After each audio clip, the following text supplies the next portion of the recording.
Crimson Echoes, a Chronicle of the Martian War. Prologue. The crimson dust of Mars swirled in Elias's dreams, a haunting ballet performed on the canvas of his eyelids. It was more than a color, it was the taste of metal, sharp and biting, the scent of ozone, a ghostly reminder of plasma fire and strained circuits, the echo of explosions that had defined his life since he was old enough to understand the red alerts that blared through the cramped corridors of the orbital stations. For generations, Earth and Mars had been locked in a bitter struggle for dominance of the solar system, a conflict born from the unforgiving distance between them, a gulf measurable not just in kilometers but in light years of misunderstanding. It was fueled by the seemingly irreconcilable differences in their cultures. Earth, a teeming, resource-depleted world clinging to the vestiges of its past glories, and Mars, a harsh, independent colony striving for self-determination and resentful of Earth's continued control. Elias, a young man forged in the crucible of the Earth Defense Force, EDF, had ascended through the ranks with a relentless drive bordering on obsession. He viewed the war not as a tragedy, but as a test, a proving ground where only the strongest would survive. His strategic brilliance, honed by countless simulations in the sterile virtuality of war games and brutal battlefield skirmishes on the desolate moons of Jupiter, had earned him the grudging respect and simmering envy of his peers. He dissected Martian tactics with a cold, analytical precision, anticipating their every move like a chess master studying a predictable opponent. He was a prodigy, a weapon pointed at the crimson heart of Mars, his potential seen as humanity's best hope for securing its future amongst the stars. He carried the weight of that expectation with a stoic indifference, burying any personal doubts beneath layers of duty and unquestioning loyalty. His closest friend, Cale, a kindred spirit and intellectual equal, harbored a simmering discontent that contrasted sharply with Elias's unwavering dedication. While Elias found solace in the rigid order and perceived purpose of the EDF, Cale questioned the endless cycle of violence, the unwavering propaganda that painted Martians as ruthless invaders, devoid of empathy and driven only by a thirst for Earth's dwindling resources.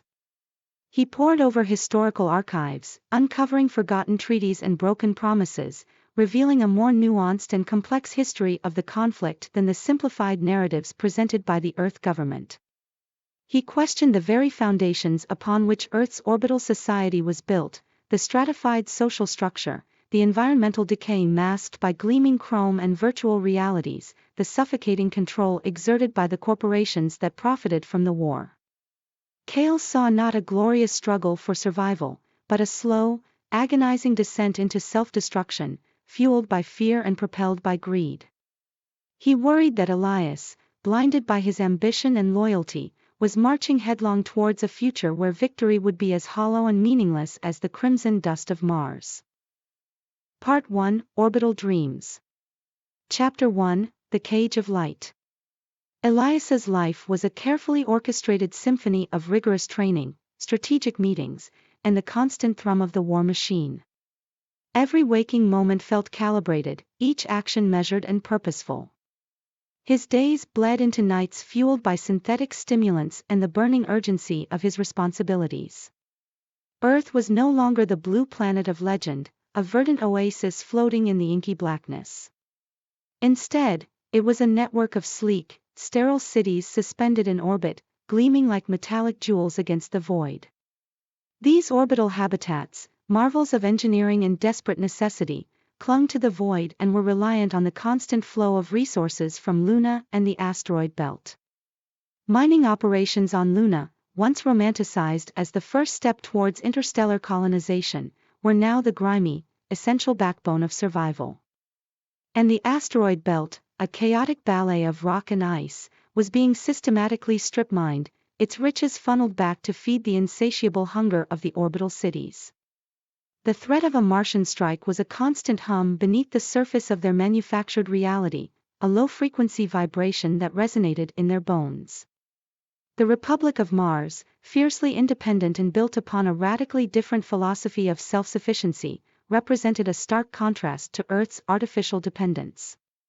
Tensions had been simmering for decades, erupting periodically into skirmishes along the supply lines and cold, calculated cyberattacks.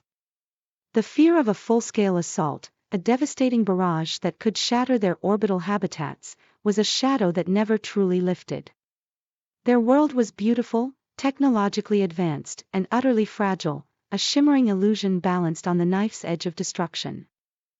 His apartment, a minimalist cube of gleaming white alloy, offered panoramic views of the orbital ring, a colossal structure that encircled the planet like a metallic halo. From his vantage point, the curvature of Earth was a breathtaking spectacle, a stark reminder of the world they had lost and the one they had painstakingly rebuilt. He could watch the transport ships lumber in, like tireless robotic leviathans, laden with ice from the outer planets, the lifeblood of their artificial world.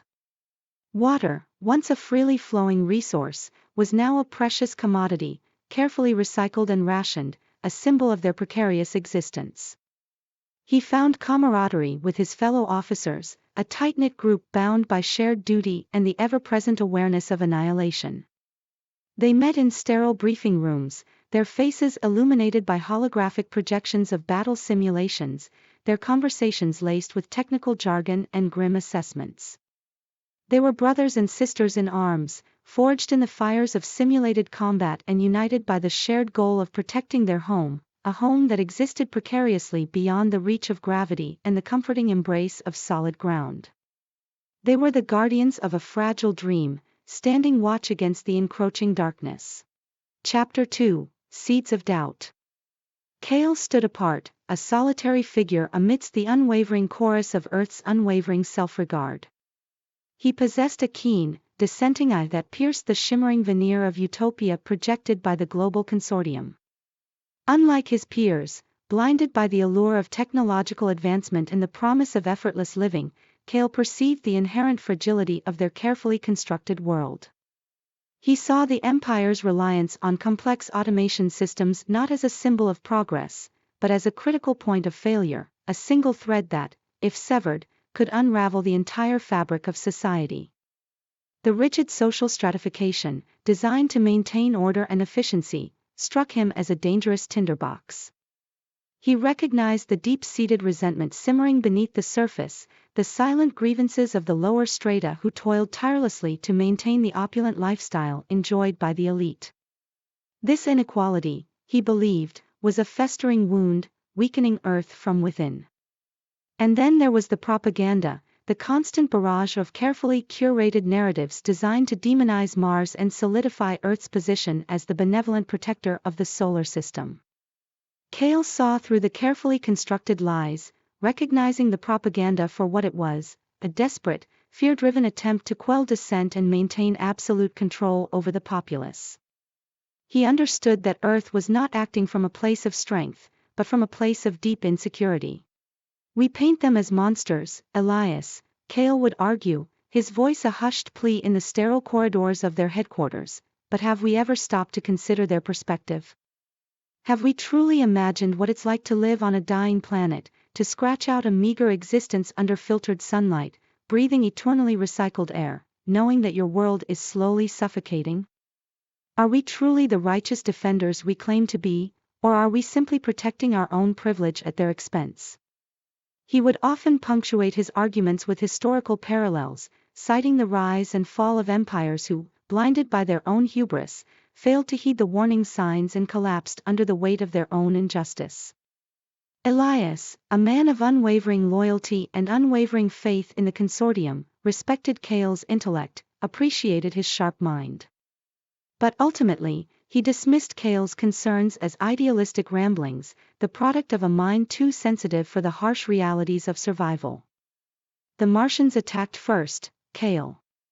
They initiated hostilities. They threaten our very existence. We have no choice but to defend ourselves. It's a matter of survival, not morality. Elias would often remind Cale of the devastation wrought by the initial Martian attacks, the loss of life, the widespread panic. He believed that Cale's compassion was misplaced, that sympathy for the enemy was tantamount to treason. But Cale's words lingered, a nagging, persistent unease that Elias could not entirely shake off. He reasoned that Cale was simply seeing things from a different angle, that his empathy was a strength, not a weakness. Yet, the questions Cale raised chipped away at the foundation of Elias's beliefs, creating cracks in his unwavering faith. He pushed these doubts down, burying them beneath layers of duty and loyalty, convincing himself that the consortium knew best, that the ends justified the means. He told himself that he had to remain strong, remain focused, for the sake of Earth and its survival. But the seeds of doubt had been sown, and Elias knew, deep down, that they would eventually sprout, forcing him to confront the uncomfortable truth that perhaps, just perhaps, Cale was right. Chapter 3: The Crimson Tide. The stalemate shattered with brutal suddenness, like a pane of fragile glass struck by a hammer. Years of tense posturing, of calculated maneuvers in the cold vacuum between worlds, dissolved into a maelstrom of fire and fury. Mars, employing a new generation of stealth fighters, sleek obsidian daggers that slipped past Earth's sensor nets like shadows, and a cunning feint towards the mining colonies of Ceres, launched a devastating surprise attack. Their true target, the heart of Earth's orbital infrastructure. Earth's orbital defenses, lulled into complacency by years of predictable skirmishes and the arrogance of perceived superiority, were caught completely off guard. The new Martian fighters, dubbed Night Hawks, were virtually invisible to existing radar systems until the moment of attack. Orbital platforms, once thought impregnable, were ripped apart by plasma fire and railgun rounds. Drones, meant to guard against asteroid strikes, were reprogrammed and turned against their former masters. Vital supply lines, the arteries that kept Earth's sprawling orbital cities alive, were threatened, choked off by the Martian blockade. Panic spread like a virus through the orbital cities, a silent epidemic amplified by the echoing explosions and the chilling silence of communication channels severed by the Martian assault. Food riots erupted on Luna Station. The privileged on Elysium once scrambled for escape pods. In the face of impending disaster, a desperate call went out for volunteers, a suicidal mission to break through the Martian blockade and re-establish control of the vital Lagrange points, key strategic positions that controlled access to Earth and the Sol system beyond. These points, now firmly in Martian hands, were the linchpin of their offensive. Taking them back meant facing overwhelming odds, swarms of enemy fighters, and the terrifying prospect of being trapped behind enemy lines. The odds were astronomical, the risks almost certainly fatal. Few answered the call.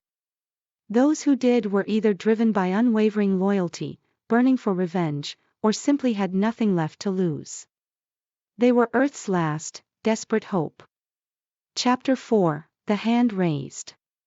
Elias, fueled by a fierce loyalty to Earth and a burning desire to end the war against the Martian colonies, stepped forward without hesitation.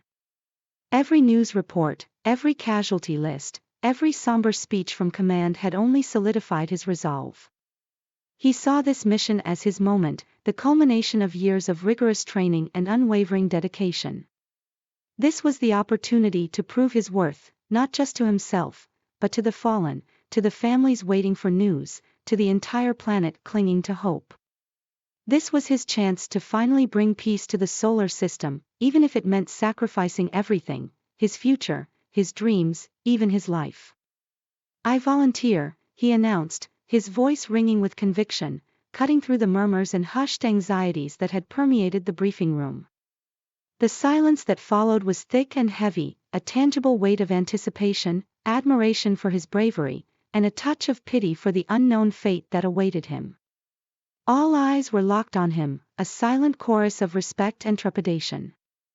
The weight of the mission, the gravity of its potential outcome, suddenly felt amplified by his single, resolute declaration. He stood tall, meeting their gazes, a beacon of unwavering determination in a room filled with uncertainty. Chapter 5: The Plea of Reason. Cale's heart hammered against his ribs, a frantic drumbeat against the grim pronouncements hanging in the air like a shroud.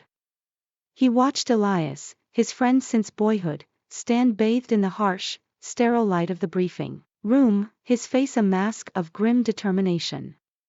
The mission, what they dared to call a mission, was a transparent farce, a desperate gamble dressed up as heroism. Witnessing the sheer desperation of the situation and the unwavering certainty in Elias's eyes, Cale felt a surge of protectiveness, a fierce need to claw him back from the abyss he was so willing to leap into. He tried to dissuade him, his voice cracking with a mixture of fear and frustration. "Elias, this is suicide. They're sending you on a mission with no chance of success. Look around you, Elias. This isn't about saving anything. This is just propaganda, a way to rally the troops by sacrificing you on the altar of false hope." He grabbed Elias's arm, his grip surprisingly strong, a physical manifestation of the invisible chains he wished he could bind him with. "Don't do this," he pleaded, his voice dropping to a near whisper. "Don't let them use you. Earth is clinging to a dying ideology, a crumbling fortress of promises and lies. We both know it. There has to be another way. There has to be a way to escape this madness, to build something new, something real, without bloodshed and empty gestures." He searched Elias's eyes, desperate for a flicker of doubt, a sign that his words were sinking in. But Elias, his gaze fixed on some distant horizon only he could see, saw something different. He saw not just the overwhelming odds, the near certain death that awaited him, but the potential for victory, however improbable. He saw the chance to finally bring peace, to silence the guns and mend the fractured bonds between Earth and the colonies, however slim that chance might be.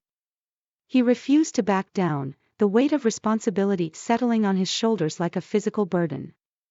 "I have to, Cale," he said, his voice calm and resolute, a stark contrast to the turmoil raging within Cale. "Someone has to try. I can make a difference. If I can just reach them." He gently removed Cale's hand from his arm, a gesture more heartbreaking than a shout.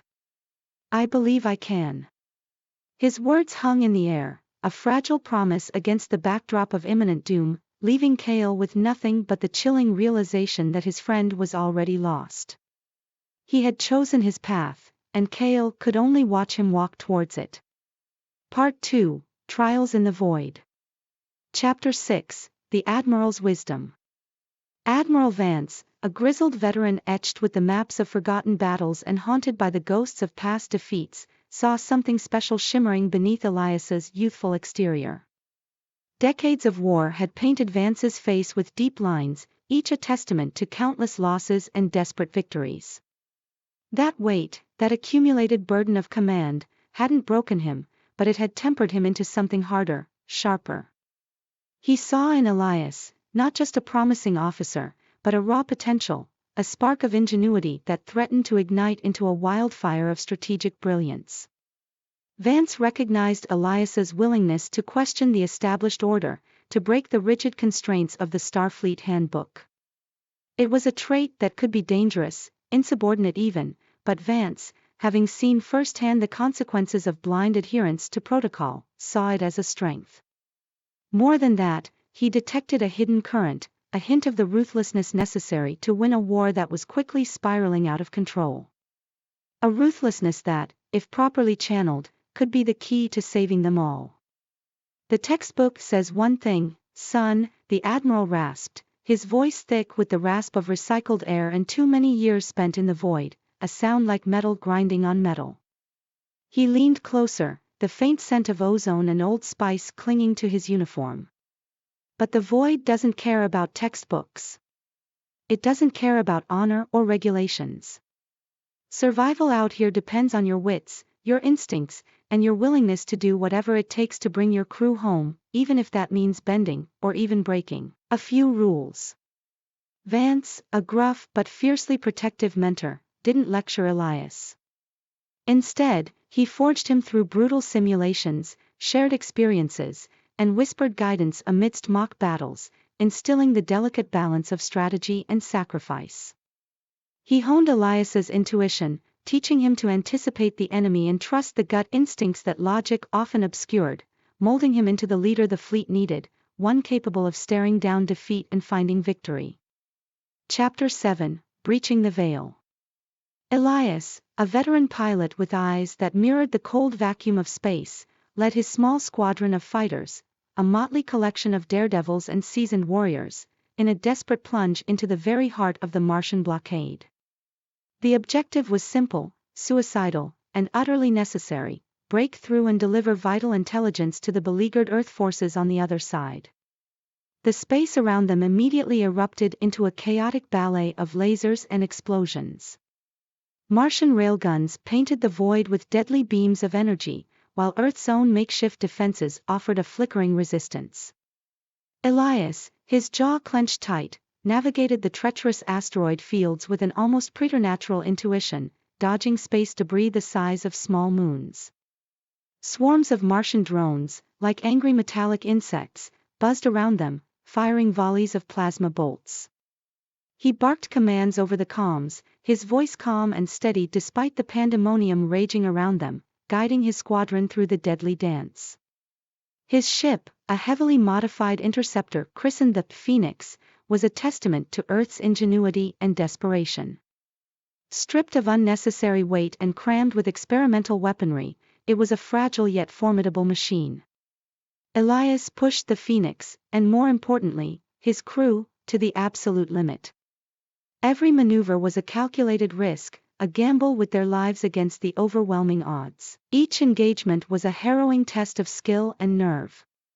They were outnumbered 10-1, their weapons inferior to the Martian war machines. But Elias possessed a strategic brilliance that bordered on clairvoyance, and an unwavering determination that burned brighter than any star. He predicted Martian attack patterns, exploited weaknesses in their formations, and turned their superior firepower against them. He turned the Phoenix into a legend, a beacon of hope in the encroaching darkness, a symbol of Earth's defiant spirit against the Martian onslaught. Every successful evasion, every destroyed Martian fighter, fueled the legend and solidified Elias's reputation as Earth's last, best hope. The fate of Earth, it seemed, rested on the shoulders of one man and his small band of warriors, hurtling through the firestorm of space. Chapter 8: The Ghost in the Machine. As Elias ascended through the ranks, his growing reputation, built on daring maneuvers and strategic brilliance, drew the attention of the Martian leadership. Not just any leader, but a figure shrouded in mystery, a brilliant strategist known only as Anya. Her actual name, her history, her motivations were all locked away, making her presence on the battlefield all the more unnerving. They never met face to face, their interactions confined to battlefield reports and intercepted communications, yet their minds clashed across the void of space. It was a silent, deadly game of chess played with starfighters and capital ships, a cosmic ballet of destruction where human lives were the pawns. Anya anticipated Elias's moves with an uncanny accuracy. She seemed to know his tendencies, his preferred tactics, the very rhythm of his mind. Every clever feint was met with a calculated defense, every bold advance countered with a devastating strike. She pushed him to the absolute edge of his capabilities, forcing him to innovate, to adapt, to become a better commander, all while simultaneously reminding him of his limitations. She was his invisible adversary, a ghost in the machine of war, his intellectual equal in every way. But more than that, she was a constant, visceral reminder of the human cost of the war, a tangible representation of the lives lost and the futures shattered on both sides of the conflict. Elias knew that behind every calculated move, every perfectly executed ambush, lay the weight of Anya's decisions and the sacrifice of those who carried them out. He wondered often about her, about the woman behind the strategy, and if she felt the same crushing weight of responsibility. Chapter 9: The Shifting Sands. Kale, however, seemed to be growing more and more distant. What once was a healthy skepticism was now hardening into a deep-seated resentment, a palpable barrier between him and the rest of the unit, especially Elias. The vibrant, passionate idealism that had once characterized him had been replaced by a cynical weariness. He questioned the morality of their missions, dissecting each objective with a sharp, critical eye that left no room for patriotic gloss. The justifications for the war, once readily accepted, were now sources of endless debate, fueling his growing disillusionment. He even questioned the very nature of Earth's society, its inherent inequalities and the promises of a better future that seemed increasingly hollow. "We're fighting for a system that's rigged against the majority, Elias," he argued, his voice laced with bitterness, the words sharp and accusatory. "We're defending a gilded cage while the rest of humanity struggles to survive. Look around, Elias. We're the enforcers, the guardians of a system that perpetuates suffering and inequality. Is that really what we signed up for?" The fire in his eyes was no longer fueled by righteous purpose, but by a burning anger at what he perceived as a profound betrayal. Elias tried to reason with him, to remind him of their shared ideals, the potential for good that they could achieve. He spoke of the sacrifices they had made, the lives they had saved. But Cale was increasingly consumed by his doubts, lost in a labyrinth of moral complexities. He saw the war not as a noble cause, but as a pointless exercise in imperial ambition, a brutal struggle for power between two equally flawed civilizations, both vying for dominance and indifferent to the suffering they inflicted. The lines between good and evil had blurred for Cale, leaving him adrift in a sea of moral ambiguity, questioning everything he once believed in. Chapter 10: The Hidden Truth. During a crucial reconnaissance mission, orbiting high above the ochre plains of Mars, Elias and his team of hardened space marines embarked on a daring descent. Their objective: scout the volatile Mare Erythraeum region, a known hotbed of insurgent activity. What they found, however, dwarfed their initial concerns. They stumbled upon a hidden Martian research facility, an immense complex carved deep into the canyon walls, shielded by advanced cloaking technology that had evaded Earth's most sophisticated sensors for decades. Inside, the air hung heavy with the scent of sterile metal and the low hum of unimaginable power. The facility's automated systems flickered to life as the team breached the perimeter, revealing cavernous labs filled with intricate machinery and holographic displays showcasing breathtaking simulations. It was then the shocking truth unfolded before their eyes: advanced terraforming technology, far beyond anything Earth possessed. Blueprints depicting vast atmospheric processors, soil enrichment synthesizers, and genetic engineering labs designed to cultivate terrestrial flora on Martian soil painted a vivid picture of a future paradise. Mars, capable of transforming into a verdant garden, lush with life, a second Earth shimmering beneath a breathable sky. But the beauty of the vision was laced with a chilling undercurrent. The technology, they quickly realized, possessed a terrifying duality. It could be weaponized. The same devices capable of creating a breathable atmosphere could just as easily be used to trigger planetary-scale volcanic eruptions, unleashing catastrophic solar flares, or even shattering the Martian moon Phobos into a rain of deadly debris upon the surface. The power to create was inextricably linked to the power to destroy, and both rested in the hands of the Martian insurgents. The war, Elias realized with a chilling certainty that settled deep within his bones, wasn't about survival anymore, not just the desperate fight for resources that Earth had painted it to be. It was about something far more insidious: power, control, and the systematic suppression of Martian potential.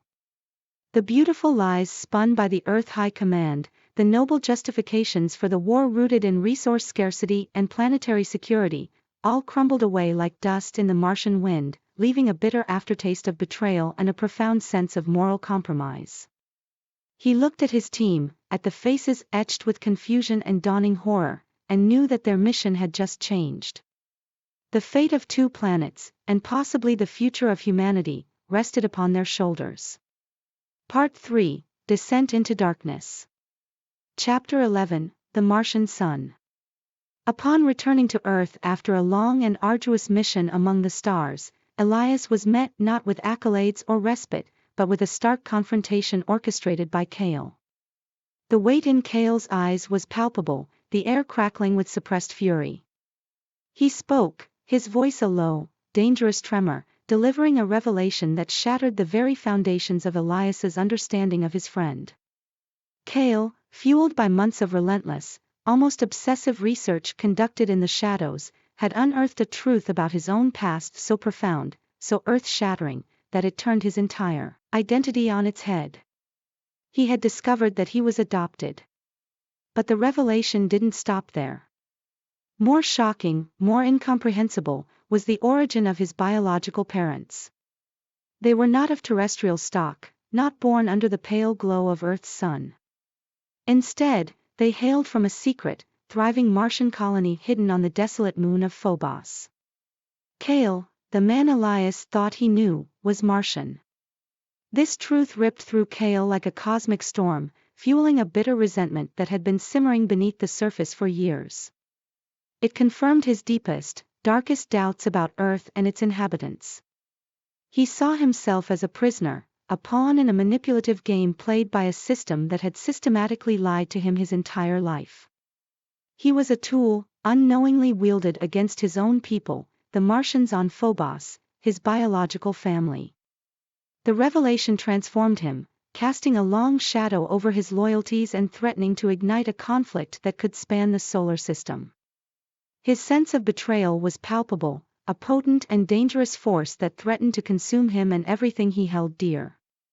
Chapter 12: The Seed of Suspicion. The news of Cale's heritage spread rapidly through the EDF like a virulent disease, fueled by whispers in hushed corridors, furtive glances, and innuendo laced with fear. Official reports were vague, but the rumors were bold and terrifying, painting Cale's lineage as a potential threat to the very foundation of the organization.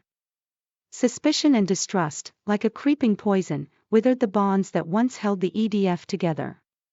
Old friends, comrades who had fought side by side through countless battles, became wary adversaries, assessing each other with newfound scrutiny. Elias, caught in the agonizing crossfire, was torn between his unwavering loyalty to the EDF and his deep, enduring friendship with Cale. He felt his heart breaking as he watched Cale become increasingly isolated, a pariah ostracized and shunned by the very society he had sworn to protect. The laughter that once echoed in the mess halls was replaced by tense silence, the shared camaraderie by guarded conversations.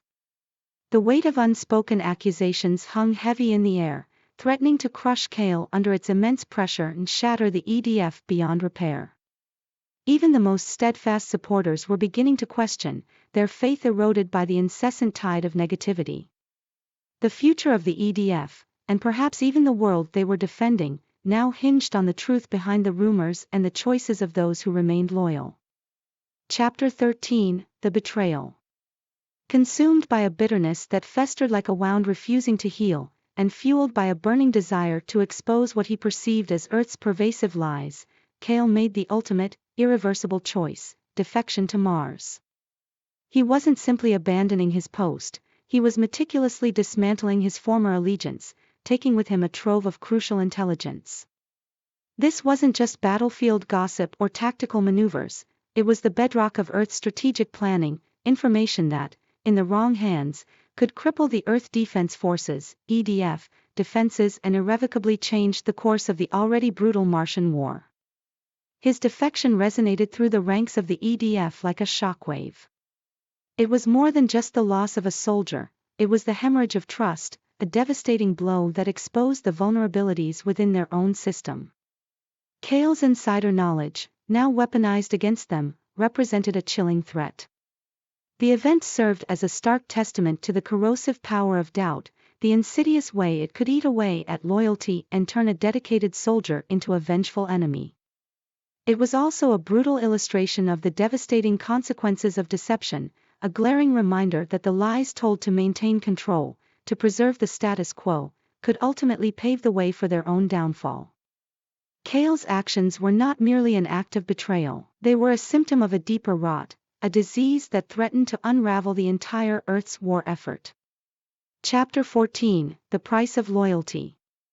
Cale, a highly placed officer within the Earth Defense Force, betraying his oath and defecting to Mars, proved to be a devastating blow for humanity. His intimate knowledge of Earth's defenses, command structures, and resource allocation was a treasure trove of information for the Martian war effort.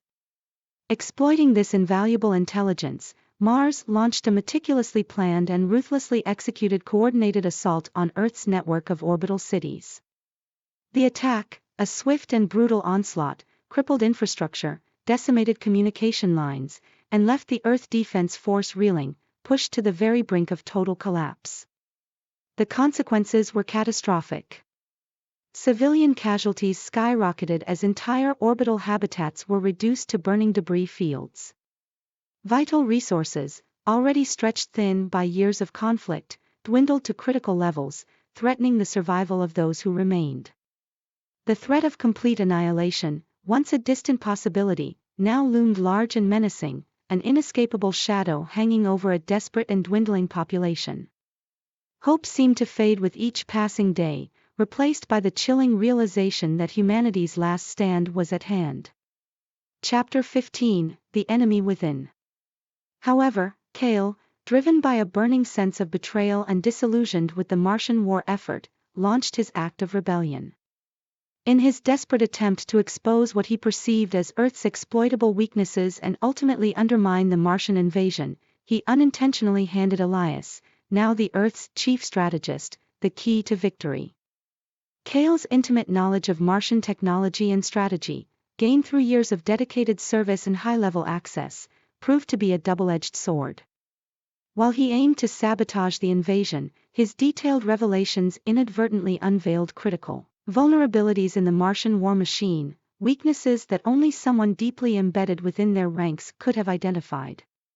These vulnerabilities, now illuminated by Kale's actions, provided Elias with the precise tactical advantages he needed to mount a successful counteroffensive and ultimately turn the tide of the war. Part 4: A Hollow Victory. Chapter 16: The Counterstrike. Using this knowledge of Martian weaknesses, their dependence on specific atmospheric conditions, their reliance on centralized power grids, and their predictable tactical algorithms, Elias devised a daring and multifaceted plan to exploit these vulnerabilities. He wasn't just looking to defend, he envisioned a campaign of calculated aggression. He led a swift and brutal counteroffensive, targeting key Martian infrastructure with pinpoint accuracy. He sabotaged their atmospheric processors, plunging Martian colonies into chaos as their life support systems faltered. He overloaded their power grids, plunging vast swaths of their territory into darkness and crippling their automated defenses. He even managed to introduce subtle anomalies into their tactical algorithms, causing their battle formations to falter and their responses to become predictable and ineffective. The effect was immediate and dramatic. The Martian war machine sputtered and stalled. Their relentless advance ground to a halt. For the first time in years, Earth forces gained ground, pushing back the invaders and securing vital territories.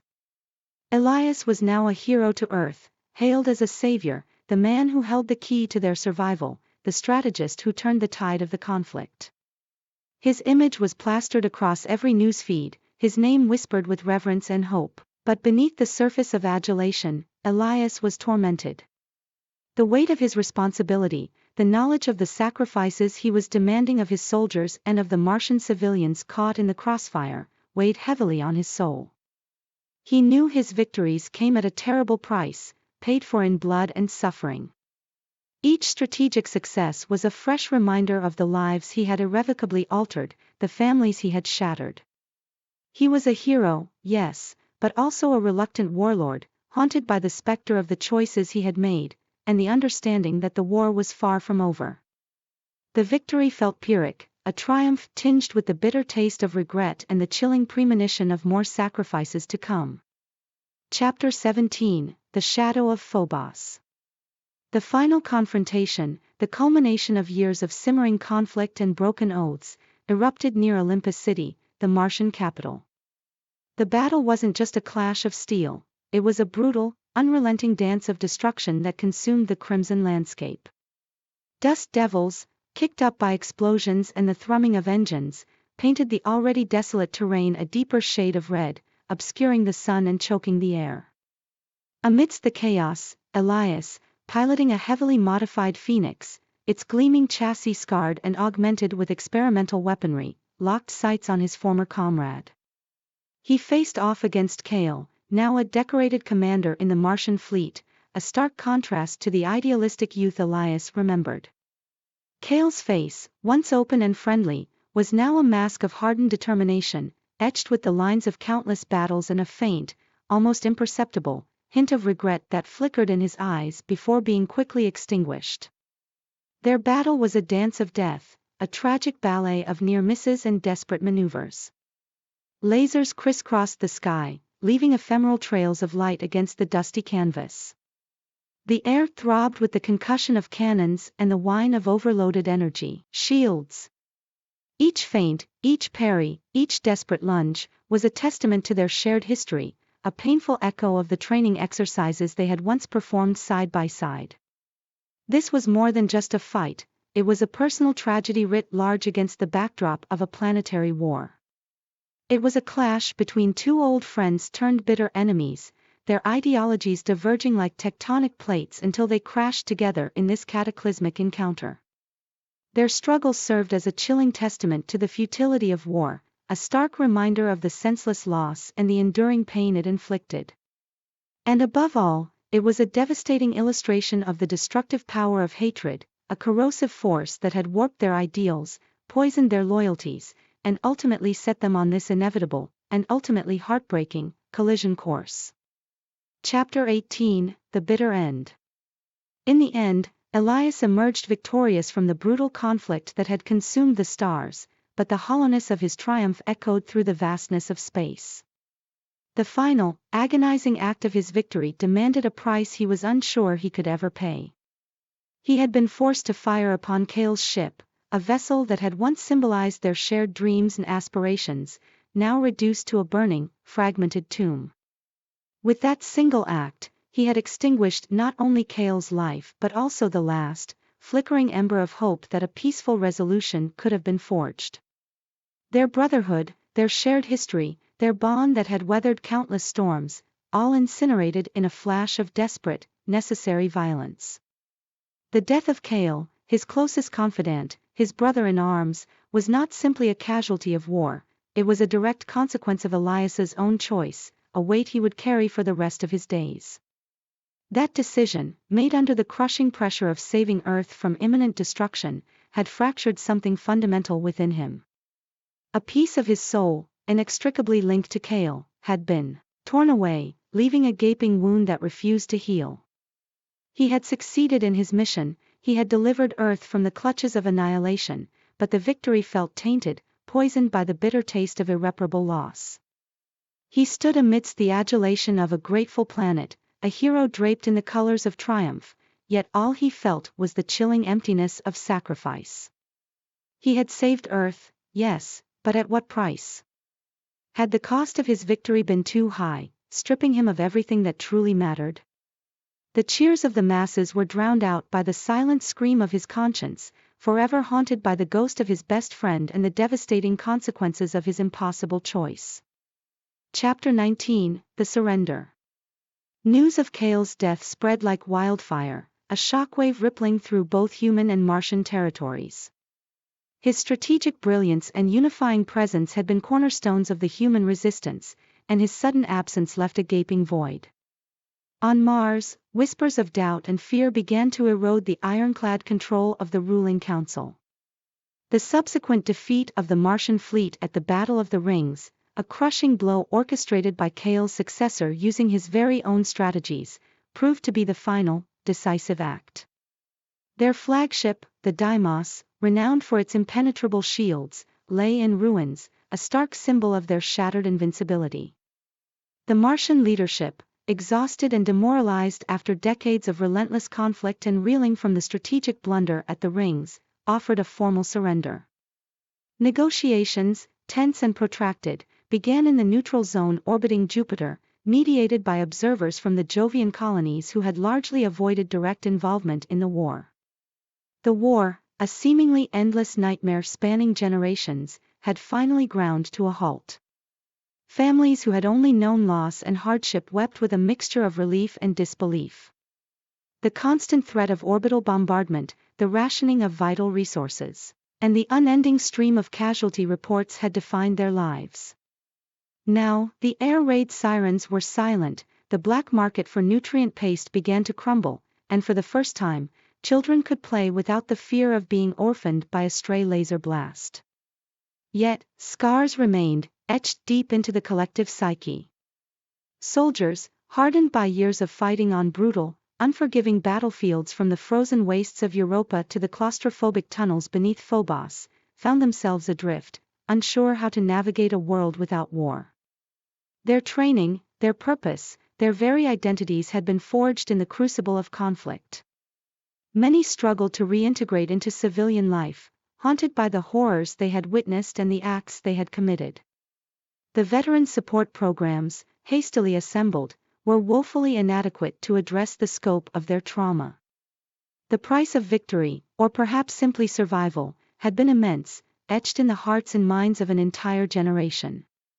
The economic cost was staggering, entire cities lay in ruins, resources were depleted, and the rebuilding process promised to be a monumental undertaking. More importantly, the human cost was immeasurable. Millions were dead, countless more were wounded, both physically and psychologically, and the dream of a unified solar system seemed further away than ever. While the war was over, the healing process had only just begun. The question now was, could humanity and Mars, once sworn enemies, forge a lasting peace and rebuild a future together amongst the stars? Epilogue. Elias returned to Earth a hero, hailed as a savior, but a hollow one. The ticker tape parades felt like a cruel mockery, the flashing cameras a searing brand on his already scarred psyche. He had saved his planet, secured its future from the Martian onslaught, but at the price of his soul. The cheers of the crowds, the accolades of the politicians, meant nothing to him, bouncing off him like useless energy shields. He saw only Cale's face, etched in the stark white of Martian dust and the crimson of his own spilled blood, the ghost of his lost friend haunting his waking hours and twisting his sleep into a nightmarish replay of their final stand. The war was over, the treaty signed with a flourish of robotic precision by dignitaries who had never left the cool confines of Earth. But the victory felt empty, a hollow echo in the vastness of space, tainted by the loss of his friend and the gnawing realization that the seeds of conflict, of distrust and hatred, would always remain, sown in the blood-soaked soil of space. The fragile truce was merely a thin veneer over the deep-seated animosity between Earth and Mars, a temporary reprieve before the next inevitable eruption. The crimson dust of Mars, ground from ancient rock and fertilized by the blood of countless soldiers, would forever swirl in his dreams, a constant reminder of the price of war and the cruel illusion of peace. He could still feel its gritty texture on his skin, taste its metallic tang on his tongue, hear the screams echoing across the desolate plains. Earth had won, secured its dominance in the solar system, but Elias knew that true peace, a lasting peace built on understanding and empathy, not on the subjugation of a defeated foe, was a victory that remained tragically out of reach, a distant star in the endless void. The diplomats spoke of reconciliation, of rebuilding bridges, but Elias saw only the burned-out husks of Martian cities and the hollow eyes of its surviving citizens. The echoes of the Martian war would resonate for generations, amplified by the vastness of space and the lingering trauma, a cautionary tale whispered on the recycled winds of Earth, a reminder that even in the vast emptiness of space, among the swirling nebulae and distant galaxies, the greatest battles are fought within the human heart, and the most devastating weapons are not lasers or missiles, but the ingrained prejudices and insatiable hunger for power that fester within us all. Elias wondered if humanity could ever learn from its mistakes, or if it was doomed to repeat them, forever locked in a cycle of violence and destruction, reaching for the stars only to stain them with blood.